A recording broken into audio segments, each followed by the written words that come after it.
नमस्कार दोस्तों, आप सभी का स्वागत है। आज हम सॉल्व करेंगे कक्षा 5वीं के बोर्ड परीक्षा का गणित का पेपर। तो मैं इसको सॉल्व करूंगा और आप लोग अपने उत्तर मिलाइए और अंत में कमेंट बॉक्स में अपने नंबर्स, अपने मार्क्स को शेयर करिए। चलिए तो शुरू करते हैं। तो पहला प्रश्न है बहुविकल्पीय प्रश्न। पहला प्रश्न है 3 भुजाओं से मिलकर बनी बंद आकृति कहलाती है, तो इसका सही उत्तर होगा त्रिभुज। दूसरा प्रश्न है दी गई आकृति का क्षेत्रफल है, तो जो दी गई आकृति है वह है आयत, और आयत का क्षेत्रफल होता है लंबाई गुणे चौड़ाई। इसमें लंबाई गुणे चौड़ाई, तो इसका उत्तर होगा 5 गुणे 2 बराबर 10 सेंटीमीटर। तो इसका उत्तर है 10 सेंटीमीटर। तीसरा प्रश्न है एक घन के कुल कितने किनारे होते हैं, तो इसका उत्तर है बी 12। एक घन में 12 किनारे होते हैं। प्रश्न चौथा है एक व्यक्ति के पास 400 रुपये हैं, तो कुल रुपए के एक चौथाई से लड्डू खरीदता है, तो बताइए कुल कितने रुपए के लड्डू होंगे। इसमें हमें 400 का एक चौथाई निकालना है, जो कि होगा 100 रुपये। अब अगला प्रश्न है जिसमें एक बार चार्ट दिया हुआ है, इसमें सबसे अधिक तापमान किस शहर का है, तो जिसका बार सबसे ऊंचा है, सबसे अधिक वैल्यू है, वो हमारा उत्तर होगा, और वो है 38 डिग्री सेल्सियस जैसलमेर। तो इसका उत्तर है जैसलमेर। फिर है रिक्त स्थान। रिक्त स्थान 1 सेंटीमीटर भुजा वाले वर्ग का परिमाप कितने सेंटीमीटर होगा, तो इसमें हमें वर्ग का परिमाप पूछा है। वर्ग का परिमाप होता है 4 गुणे भुजा, 4 गुणे भुजा अर्थात 4 गुणे 7, तो इसका उत्तर होगा 28 सेंटीमीटर। 28 सेंटीमीटर। अब अगला प्रश्न देख लेते हैं। अंक 6 का दर्पण प्रतिबिंब होगा, तो अगर ये अंक 6 है और इसके सामने एक दर्पण रखा हुआ है, तो इसका प्रतिबिंब इस तरीके का होगा, तो इसका उत्तर ये होगा। अब हम अगले प्रश्न पे चलते हैं। नक्शा बनाने के लिए प्रमुख इमारतों और मार्गों की सही स्थिति जानने के लिए क्या ज़रूरी है, तो इसका उत्तर होगा दिशा और पैमाना। पैमाना। फिर प्रश्न 9 संख्या 10 के लिए टैली चिन्ह क्या होगा, तो हम देख लेते हैं। संख्या 10 का टैली चिन्ह इस प्रकार से होगा। फिर प्रश्न 10 2000 ग्राम में कितने किलोग्राम होते हैं, तो हम जानते हैं कि 1 किलोग्राम में 1000 ग्राम होते हैं, तो 2000 ग्राम में होंगे 2 किलोग्राम, तो इसका उत्तर होगा 2 किलोग्राम। फिर है अति लघु उत्तरीय प्रश्न। एक वर्गाकार कार्ड की लंबाई 5 सेंटीमीटर है, तो उसका परिमाप ज्ञात कीजिए। फिर से हमें वर्ग का परिमाप निकालना है। वर्ग का परिमाप का फॉर्मूला होता है 4 गुणे भुजा अर्थात 4 गुणे 5 अर्थात 20 सेंटीमीटर उसका उत्तर होगा। उत्तर होगा 20। फिर अगला प्रश्न है दी गई आकृति को आधा घुमाने पे कौन सी आकृति बनेगी, तो अगर इसको हम आधा घुमाएंगे तो ये उल्टी हो जाएगी, तो कुछ इस तरीके की आकृति ये बनेगी, ये जस्ट अपोजिट उल्टी हो जाएगी। फिर प्रश्न 13 है घनाभ के आकार की कोई 2 वस्तुओं के नाम लिखिए, तो एक तो ईंट घनाभ के आकार की वस्तु हो गई। दूसरा एक उदाहरण है जूते का डब्बा, जूते का डिब्बा।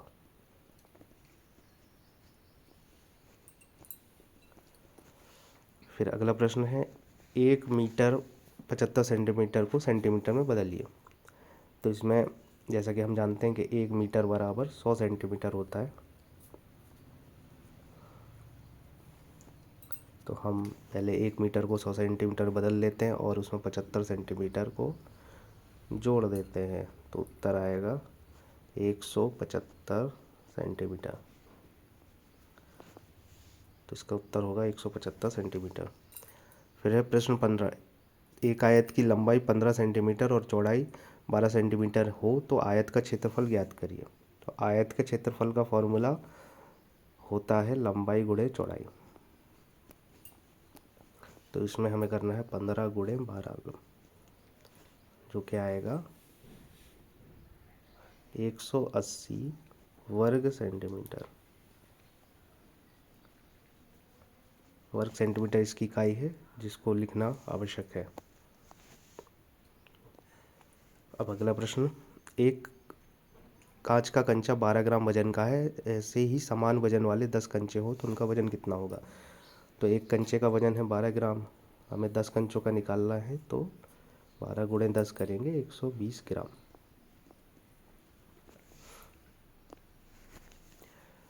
अब लघु उत्तरीय प्रश्न है, जिसमें पहला प्रश्न है, दी गई आकृति के आधार पर निम्नलिखित प्रश्नों के उत्तर दीजिए। आकृति बंद है या खुली, तो इसमें हम देख सकते हैं आकृति बंद है।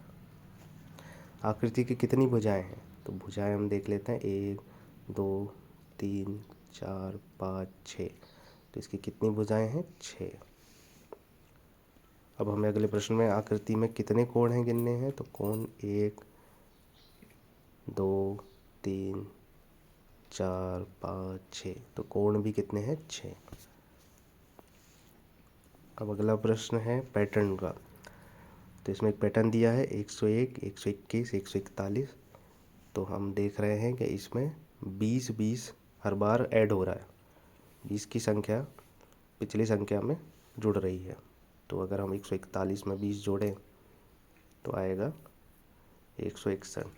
तो ऐसे ही अगर हम 161 में 20 जोड़ें तो 181, और इसमें 20 जोड़ें तो 201। तो ये हमारा उत्तर होगा 161 181 201। अब हमें एक नक्शा देखना है और इस नक्शे को देख के हमें प्रश्नों का उत्तर देना है। तो नक्शा है नेशनल स्टेडियम से राष्ट्रपति भवन तक का, जिसमें राजमार्ग, जनपद, विजय चौक तरीके के हमें क्षेत्र दिखाई दे रहा है। अब हम प्रश्न देखते हैं। तो पहला प्रश्न है, नेशनल स्टेडियम से राष्ट्रपति भवन जाने के लिए कौन सा चौक पड़ेगा। तो इसका उत्तर होगा विजय चौक, विजय चौक। फिर अगला प्रश्न है, राष्ट्रपति भवन से जनपद जाने के लिए किस पथ से जाना पड़ेगा। तो हम एक बार देख लेते हैं कौन सा पथ है। तो ये है राजपथ। तो इसका उत्तर होगा राजपथ।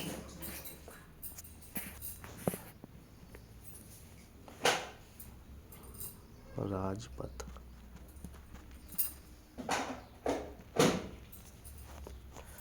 फिर अगला प्रश्न देखते हैं, एक 24 सेंटीमीटर लंबे तार से एक वर्ग बनाया गया है, तो उस वर्ग का क्षेत्रफल ज्ञात करिए। तो तार की लंबाई है 24 सेंटीमीटर और उससे हमने एक वर्ग बनाया। तो वर्ग अगर हम बनाएंगे, और जैसे हम जानते हैं हर वर्ग की भुजा समान होती है, अर्थात 24 को 24 में 4 का भाग देना पड़ेगा, तो वर्ग की एक भुजा ज्ञात हो जाएगी। तो एक भुजा होगी वर्ग की 6 सेंटीमीटर की, और हमें इसका क्षेत्रफल ज्ञात करना है। तो जैसा कि हम जानते हैं कि वर्ग का क्षेत्रफल होता है भुजा गुणे भुजा, भुजा गुणे भुजा। तो इसका उत्तर होगा 6 गुणे 6 36 वर्ग सेंटीमीटर।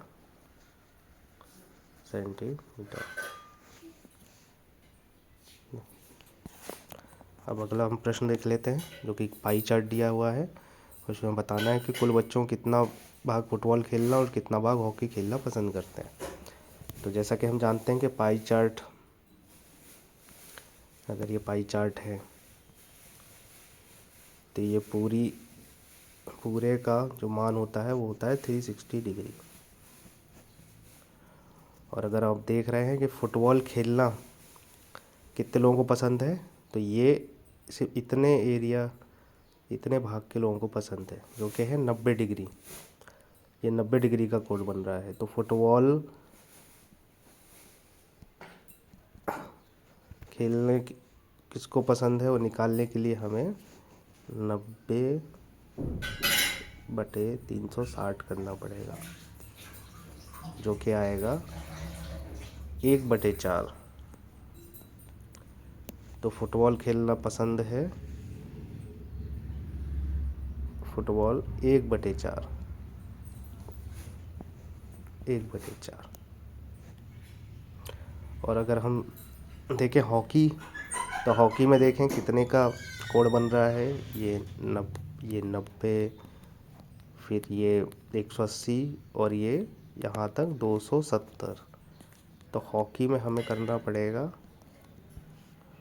270/360।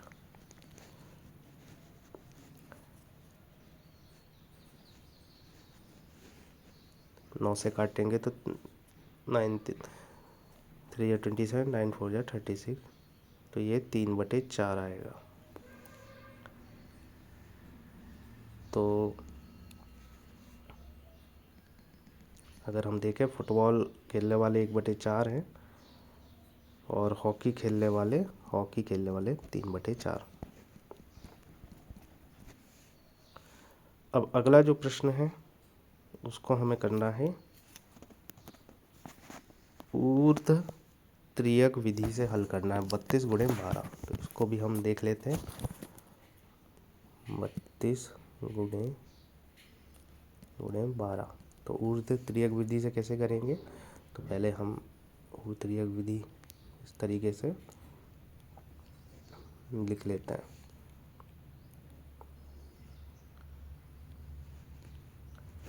अब हम करेंगे 2 का गुणा 2 में, 3 का गुणा 3 में, और इसका हम क्रॉस मल्टीप्लिकेशन करके इसको हम जोड़ते हैं। तो 2 2 दी 4,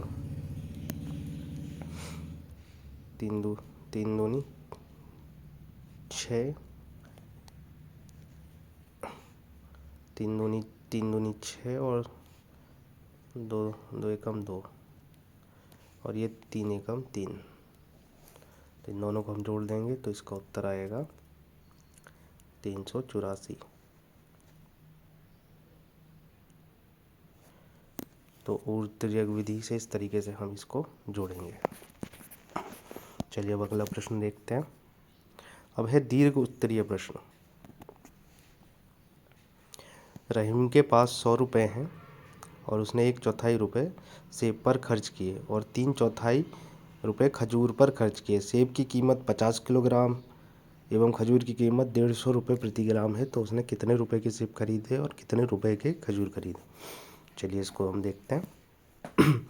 कुल रुपए हैं रहीम के पास 100 रुपये। 100 का 1/4 उसने सेब पे खर्च किया। तो अगर हम सेब पे कितना खर्च किया ये निकालें तो 100 का 1/4 हम कर देंगे, 4 का भाग 100 में देंगे तो आएगा 25। तो उसने सेब पे कितना खर्च किया, सेब पे 25 रुपये।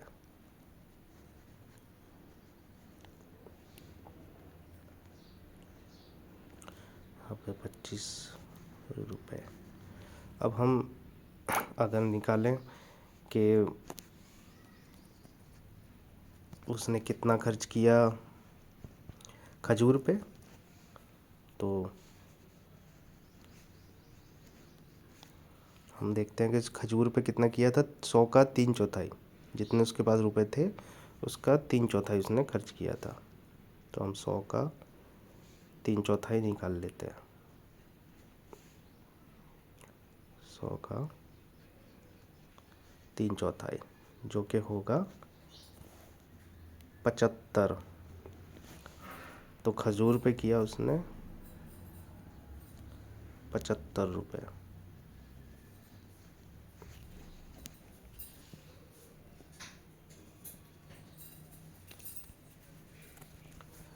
तो हम देखते हैं कि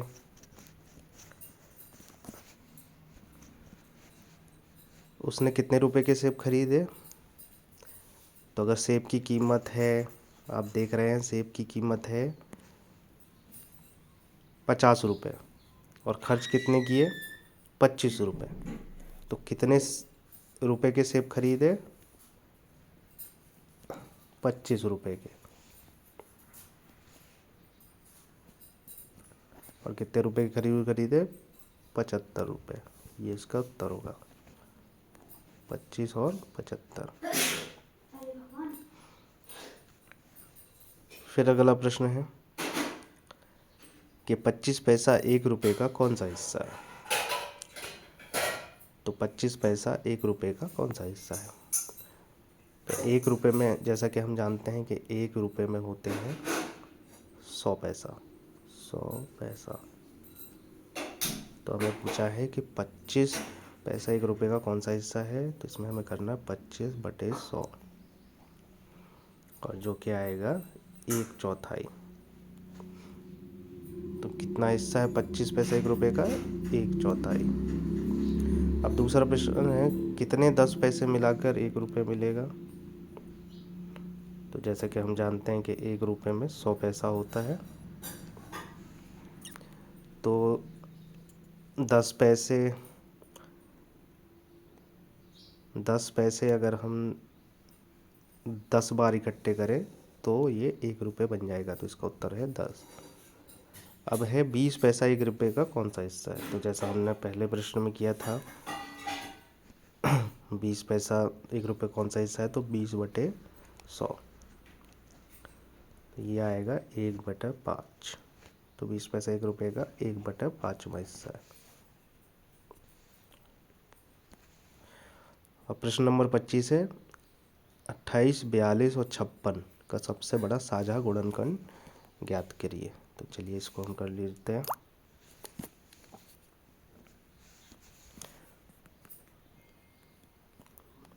अट्ठाईस,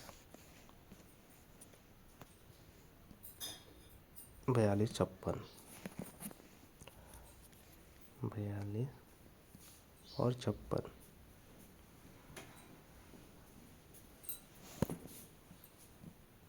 अगर इसके हम 28 का गुणनखंड लिखें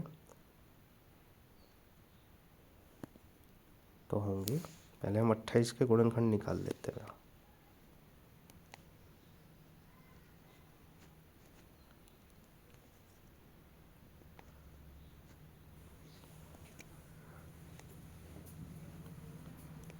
तो इसके 28 के गुणनखंड आए 2 × 2 × 7। अब हम 42 के गुणनखंड निकाल लेते हैं।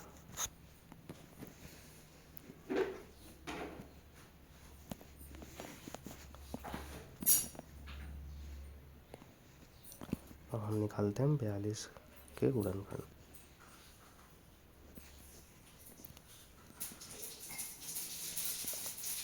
दो से भाग देंगे तो 2 4, 2 2 1, 3 से, तो इसके होंगे 2 × 3 × 7।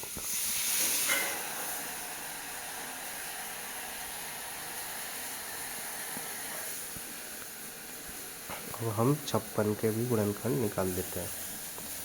तो 56 के गुणनखंड होंगे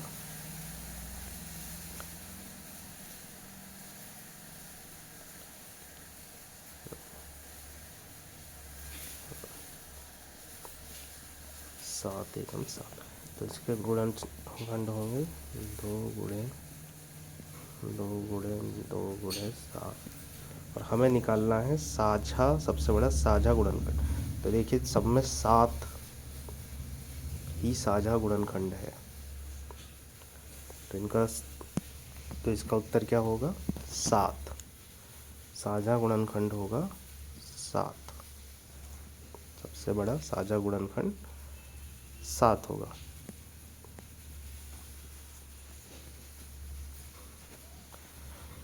अब अंतिम प्रश्न है, 1 किलो बेसन के में 28 लड्डू बनते हैं, तो 15 किलो बेसन में कितने लड्डू बनेंगे? और अगर एक डिब्बे में 14 लड्डू पैक किए जा सकते हैं, तो पूरे लड्डुओं को पैक करने के लिए कितने डिब्बों की ज़रूरत पड़ेगी?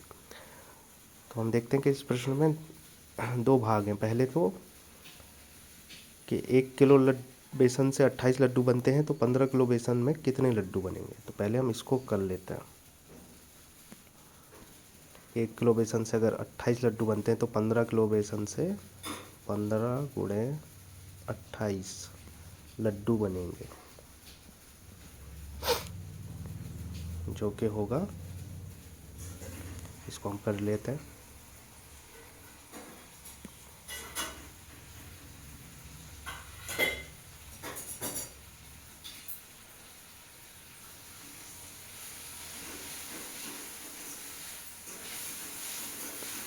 जो कि होगा 420 लड्डू।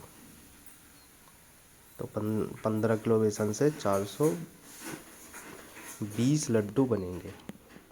और अगर एक डिब्बे में 14 लड्डू पैक किए जा सकते हैं, तो 420 लड्डू पैक करने के लिए कितने डिब्बों की ज़रूरत पड़ेगी। चलिए अब हम देखते हैं इसमें क्या करना है। तो एक डिब्बे में 14 लड्डू पैक किए जा सकते हैं, तो 420 लड्डू पैक करने के लिए हमें 420 को 14 से भाग देना पड़ेगा। अगर हम भाग देंगे तो 14 × 42 और 0 तो इसका उत्तर आएगा 30। हमें 30 डब्बों की ज़रूरत पड़ेगी।